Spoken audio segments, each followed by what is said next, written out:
राधे राधे। मेरी सभी YouTube family को राधे राधे, प्यार भरी राधे राधे। देखिए बहुत ही प्यारा गाना लेकर आई हूँ। देखिए गाना है कि माता कैकेयी ने राम को वनवास नहीं भेजा था।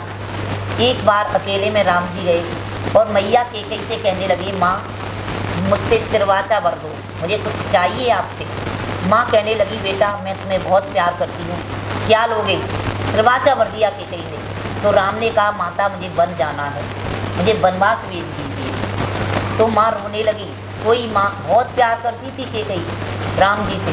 जब तिरवाचा वर दिए और वादा कर दिया तो माँ ने कहा कैकेयी ने, बेटा मैं वनवास दे दूँगी, पर मुझे लोग बहुत बुरा भला कहेंगे, मैं सब कुछ झेल लूँगी।